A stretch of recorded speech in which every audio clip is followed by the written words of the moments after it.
Alhamdulillah, Hilazi, Ayana, Badama, Amadana, Walaikum Nashur. Good morning, Abba. একটু ঘুমো হয়েছে মা? ঘুমো হয়েছে নাকি একটু ঘুমো হয়েছে? Oh, good job. Mashallah. Mashallah. আসসালামু আলাইকুম। আশা করছি আপনারা সবাই আল্লাহর রহমতে ভালো আছেন। আমিও আলহামদুলিল্লাহ আমার পরিবারের সাথে আমার আব্বাকে নিয়ে ভালো আছি। আমার জীবনের ডায়েরির নতুন আরেকটি পাতে আপনাদের সবাইকে স্বাগতম। আশা করছি পুরো ভিডিওটি আপনারা স্কিপ না করে আমার সাথে থেকে এনজয় করবেন। সকাল সকালেই আমি এখানে একটু গরম গরম কফি বানিয়ে নিলাম, আর সাথে নিয়ে নিয়েছি বাবুর তৈরি করা কেক। আমি আর আমার আব্বা সকালের নাস্তাটা এনজয় করতে বসে পড়লাম। বাহিরে প্রচণ্ড ঠান্ডা, আসলে সব কিছু জমে একেবারে বরফ হয়ে গিয়েছে। শুধু যে বরফ হয়ে গিয়েছে তা না, এখন আইস রেইন হচ্ছে। আসলে বৃষ্টিটা পড়তে পড়তে একেবারে, যেহেতু ঠান্ডাটা অতিরিক্ত, একেবারে সব কিছু বরফ হয়ে যাচ্ছে। তো সকালবেলা এই তো আমরা সবাই একসাথে বসে গরম গরম কফি এনজয় করছিলাম, কারণ ঠান্ডার দিনে এক কাপ কফি না হলে আসলে হয়ই না। আর সাথে যদি থাকে আমার আব্বা, আমি এখানে আমার আব্বার সাথে সুন্দর করে বসে আছি, সকালবেলার নাস্তাটা ব্রেকফাস্টটা এনজয় করছি।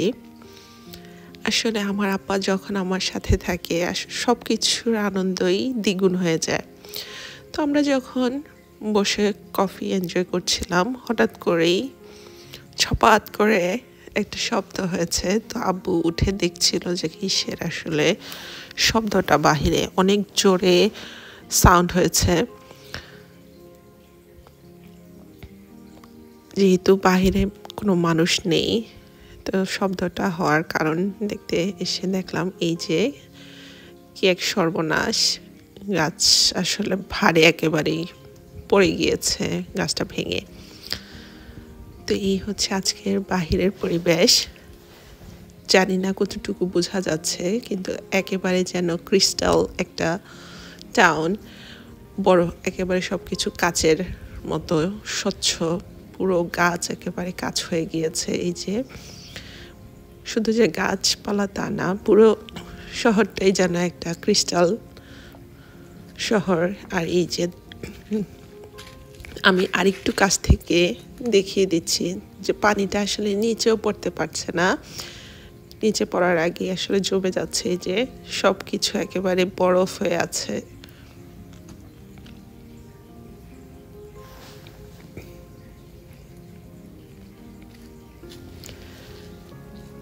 তো এই হচ্ছে ইউএসএর লাইফ, বরফের মধ্যে জীবনযাপন করা। যদিও নৈসর্গীয় সৌন্দর্য, তারপরেও এত মাঝে মাঝে খুবই কষ্ট হয়। এই তো আমার কাছে বেশি খারাপ লাগে বাহিরের পশু পাখিগুলোর জন্য। আর এই যে এই কাঠ ভেজা সকালবেলা পাখিটা কি সুন্দর করে ডাকছে।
তারপর চলে আসলাম বাসায় এসে আমি আমার আব্বাকে ঘুম পাড়িয়ে দিয়েছি।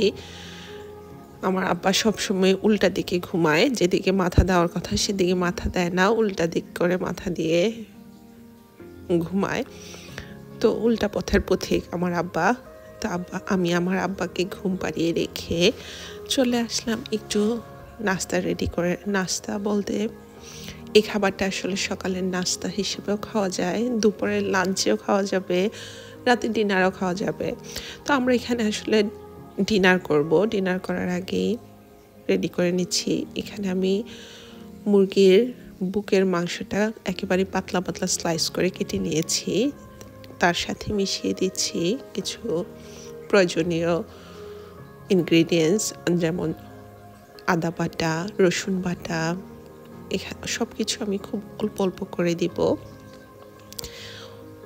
অল্প একটু মরিচের গুঁড়ো, ধনে গুঁড়ো, জিরা গুঁড়ো, গরম মশলা গুঁড়ো, কাবাব মশলা সব তেল দিয়ে সুন্দর করে এখানে আমি ম্যারিনেট করে রাখবো। এই খাবারটা আসলে ছোট থেকে বড় সবাই চেটে পুটে খাবে, একেবারে কোনো ধরনের ঝামেলা করা ছাড়াই, একবারে আঙ্গুল চেটে খাওয়ার মতো খুবই মজা হয়। আর সব মশলাই আমি অল্প অল্প করে দিব। তো আমি সব মশলাই এক এক করে অ্যাড করে দিচ্ছি অল্প অল্প করে আমার টেস্ট অনুযায়ী। আর যেহেতু আমি এখানে দুটা বড় বড় চিকেনের ব্রেস্ট নিয়েছি, সেই পরিমাণ মতোই আমি দিয়ে দিচ্ছি। আর এই তো আমার আম্মুর নিজের হাতে তৈরি করা গরম মশলা, তো সেখান থেকেও কিছুটা গরম মশলা দিয়ে দিচ্ছি। আর গরম মশলাটা দিলে আসলে এত সুন্দর একটা স্মেল হয়। কাবাবের মশলা, গরম মশলা জাতীয় জিনিসগুলো আসলে অনেক সুন্দর স্মেল করে। সাথে কিছুটা পাপরিকাও দিয়ে দিচ্ছি। স্মোক পাপরিকাটা থেকে আসলে একটু স্মোকি ফ্লেভার আসে আর কালারটা অনেক সুন্দর হয়। ইউজুয়ালি আমরা যখন রেস্টুরেন্টে বা দোকানে খাই, ওই খাবারগুলোতে ফুড কালার ইউজ করা হয়। তো আমরা বাসায় যেহেতু ফুড কালার ইউজ করি না, একটু কালারফুল হওয়ার জন্য আমি পাপরিকা ইউজ করি। সাথে দিয়ে দিচ্ছি গোলমরিচের গুঁড়ো, যেহেতু আমি খুব বেশি ঝাল দিব না, একটু হালকা ঝাল করেই তৈরি করব, তাতে করে বাসার ছোট বড় সবাই খেতে পারবে। আর বাবু আসলে ঝাল একেবারেই পছন্দ করে না। আর শেষে দিয়ে দিচ্ছি কিছুটা সয়া সস। তো সয়া সসটা একটু সাবধানে দেওয়া দরকার, যেহেতু লবণ দেওয়া, সয়া সসে লবণ থাকে। তো আমি সেই হিসাব করে এখানে খুব সামান্য একটু লবণ ইউজ করলাম, যাতে করে ব্যালেন্স হয়, সবটা বেশি না লবণাক্ত হয়ে না যায়, কটা না হয়ে যায়। তো এই তো সব কিছু আমার দেওয়া হয়ে গিয়েছে। আর যে জিনিসটা আমি দিতে ভুলে গিয়েছিলাম সেটা হচ্ছে তেল। তেল ছাড়া আসলে জিনিসটা হয় না, খুব সামান্য পরিমাণেই তেল দেওয়া লাগবে। তো খুব বেশি তেলের প্রয়োজন নেই। তো সব কিছু দেওয়ার পর এখন আমি সুন্দর করে মেখে নিব। মেখে আমি একটা প্লাস্টিক ফ্লেম দিয়ে ঢেকে কিছুক্ষণ ম্যারিনেট করার জন্য রেখে দিচ্ছি। এটা খুব বেশি সময় ম্যারিনেট করার প্রয়োজন নেই, কারো হাতে যদি সময় না থাকে ম্যারিনেট না করলেও হবে। তো কিছুক্ষণ ম্যারিনেট করার পর এই তো আমি চলে আসলাম আমার চিকেনটা তৈরি করে নেওয়ার জন্য। আর ম্যারিনেট এত সুন্দর হয়েছে, একেবারে সব কিছুর সাথে মিশে খুবই সুন্দর হয়ে আছে। তো এই তো আমি প্যানটাতে খুবই সামান্য পরিমাণ তেল দিয়ে নিয়েছি, যাতে করে মাংসটা লেগে না যায়। এখন আমি সুন্দর করে এপাশ ওপাশ করে ভালো করে ভেজে নিব। তো প্রথমেই আগে একটু নেড়ে ছেড়ে নিচ্ছি। নেড়ে ছেড়ে দিলে মাংস একটু আলাদা আলাদা হয়ে যাবে, যেহেতু এগুলি খুবই পাতলা পাতলা করে কাটা। তো দেখা যাবে যদি নাড়া না হয় তাহলে সব একসাথে লেগে যাবে, যেটা আমি আসলে এরকমটা চাচ্ছি না। তো আমি ভালো করে নেড়ে চেড়ে সবগুলো মাংসর সাথে একটু তেলটা মিশিয়ে দিলাম। আর এই হচ্ছে বাহিরের পরিবেশ। যখন বাহিরে রান্না করছিলাম আসলে বাহিরটা দেখতে এত বেশি সুন্দর লাগছিল, পুরো যেন একটা কাচের শহর, সব কিছুর মধ্যে বরফ জমে একেবারেই শক্ত হয়ে আছে।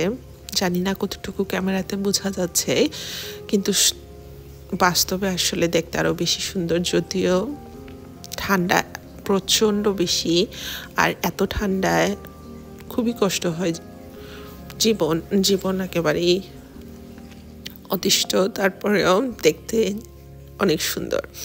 তো চিকেনটা হতে হতে আমি এখানে চলে আসলাম, একটু অনিয়নটা আমি কেটে চপ করে নিচ্ছি। আমি অনিয়নটা একটু মোটা মোটা করেই চপ করে নিব, খুব বেশি ছোট করব না, তাতে করে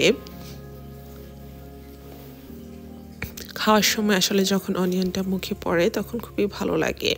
তো আমি অনিয়নটা একটু পরেই দিব, কারণ চিকেনটা একটু ভাজা ভাজা হোক, ভাজার পরে সাথে অনিয়নটা দিয়ে দিলে ভালো হবে। তো অনিয়নের সাথে আমি কিছু পেপারও দিতে চাচ্ছিলাম, যেহেতু বাসায় ফ্রেশ পেপার ছিল না, তাই আমি এখান থেকে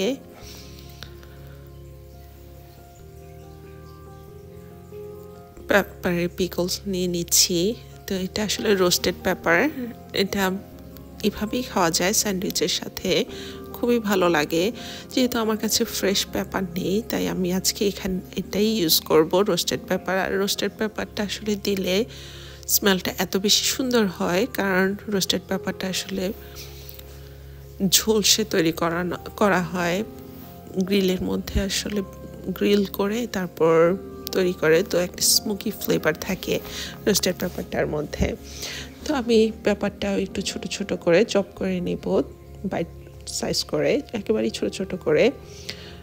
যদিও একেবারে নরম, এটা এমনিতেই আসলে দেওয়ার সাথে সাথে গলে যাবে, তারপরেও একটু ছোট ছোট করে টুকরো করে নিচ্ছি। তো এই পর্যায়ে আসলে কেউ চাইলে ফ্রেশ যে বেল পেপার সেটাও দিতে পারে, যার যেরকম পছন্দ, যে কোনো কালারের। আবার না দিলে যে হবে না তাও না, দিলেও হবে, না দিলেও এমন কিছু নাই। চিকেন আসলে এমনিতেই মজা, আর যত মশলা দেওয়া হয়েছে চিকেনটার মধ্যে ওটা এমনিতেই মজা হয়ে যাবে, এক্সট্রা আর কিছু দেওয়ার প্রয়োজন নেই। তারপরে যেহেতু বাসায় ছিল তাই আমি এখানে দিয়ে দিয়েছি। যদি আমার কাছে ফ্রেশ পেপার থাকতো তাহলে আমি ফ্রেশ পেপারই দিতাম। আর রান্না করতে করতে আমার আব্বারও ঘুম হয়ে গিয়েছে, আমার আব্বা একেবারে ঘুম থেকে উঠে চলে আসছে আমার কাছে। তো আমি এখানে সুন্দর করে বসিয়ে দিয়েছি টিভি দেখার জন্য। তো আমার আব্বা টিভি দেখতে থাক, আমি বাকি চিকেনটা রান্না করা শেষ করি। তো এই তো আমার চিকেনের লুকটা। আমি এখানে কোনো ধরনের পানি ইউজ করব না, চিকেন থেকে যে পানিটা বের হচ্ছে সেই পানিটাতেই আসলে চিকেনটা সিদ্ধ হয়ে যাবে, খুব বেশি পানির দরকার হবে না। আমি চিকেনটা একটু হাই হিটেই কুক করছি, যাতে করে খুব বেশি পানি না ছাড়ে, কারণ পানি ছেড়ে দিলেও চিকেনটা খেতে আসলে বেশি ভালো লাগে না, জুসি থাকে না চিকেনটা, একটু শুকনো শুকনো হয়ে যায়, রাবারি হয়ে যায়। তো এই পর্যায়ে আমি দিয়ে দিলাম পেঁয়াজ কুচি আর পেপার কুচিটা। তো ভালো করে চিকেনের সাথে মিশিয়ে নিচ্ছি, তাতে করে সবকিছু মিশিয়ে একটা সুন্দর ভাবে তৈরি হবে। বাবা বাবা মা, বাবা কোনটা? এটা নাকি মা? বাবা মা তোমাকে কি ডাকি মা? বাবা বাবা বাবা বাবা, এটা কার বাবা? এটা কি মা বাবা নাকি তুমি বলো? তুমি কি দুষ্টামি করবা আজকে কি দুষ্টুই করবা শুধু? কেন শুধু দুষ্টুই করবা?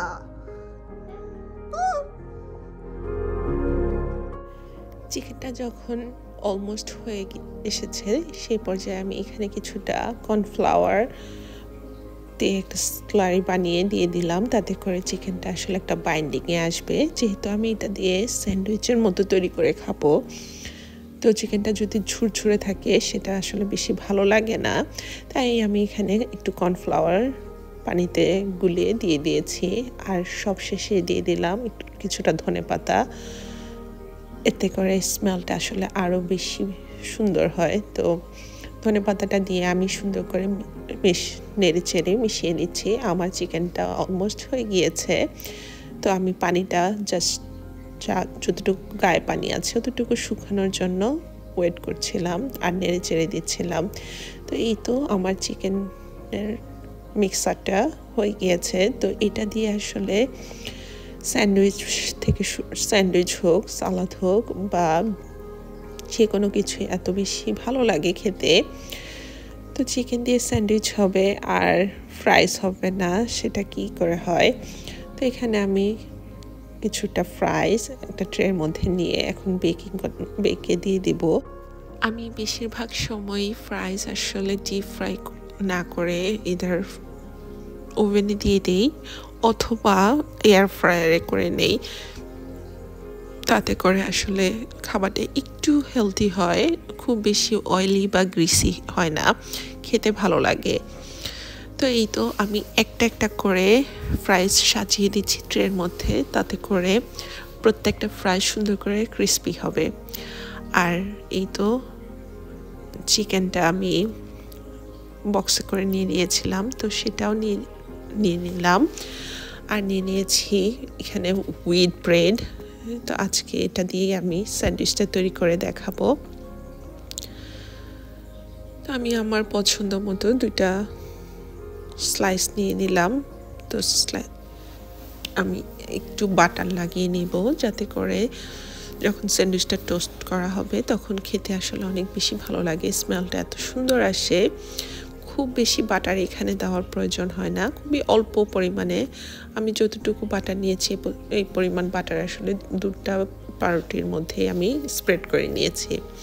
তারপর বাটার যেই পাশটা ছিল সেই পাশটা আসলে প্যানের দিকে দিয়ে দিয়েছি আর উপরে কিছুটা সস দিয়ে দিলাম। আমি এখানে চিকফিলে সস ইউজ করেছি, আমার কাছে চিকফিলে সসটা আসলে অনেক বেশি ভালো লাগে। তো যার যেরকম সস পছন্দ সেইখানে সেই সস ইউজ করতে পারে, অথবা কেচাপ সেটাও ইউজ করা যায়। তারপর পছন্দ মতো চিকেনের পুর দিয়ে তারপর উপরে দিয়ে দিলাম আমি এক স্লাইস চিজ। তারপর এই তো উল্টে পাল্টে সুন্দর করে লাল লাল করে আমি ভেজে নিচ্ছি। একটু চেপে চেপে ভেজে নিলে রুটিটা আসলে অনেক বেশি ক্রিস্পি হয়, খেতে খুবই ভালো লাগে এই স্যান্ডউইচটা। এই স্যান্ডউইচটা আসলে দেখি লোভনীয় লাগছে।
তো ডিনার টেবিলে যদি এরকম কিছু থাকে তাহলে কি কেউ আর কিছু চাবে? ছোট থেকে বড় সবাই একেবারেই চেটে পুটে লুফে খাবে। বিশ্বাস না হলে আপনারা নিজেরা বাইরেতে তৈরি করে দেখুন, দেখবেন ছোট থেকে বড় সবাই একেবারেই চেয়ে চেয়ে খাবে। তো এই তো আজ এই পর্যন্তই। কথা হবে আমার জীবনের ডায়েরির নতুন কোনো পাতায়। ততদিন আল্লাহ আপনাদের সবাইকে ভালো রাখুন। আপনারা সাফাতের জন্য দোয়া করবেন, আল্লাহ যাতে সাফাতকে ন্যাক হায়াত দান করে। আমিন। আল্লাহ হাফেজ।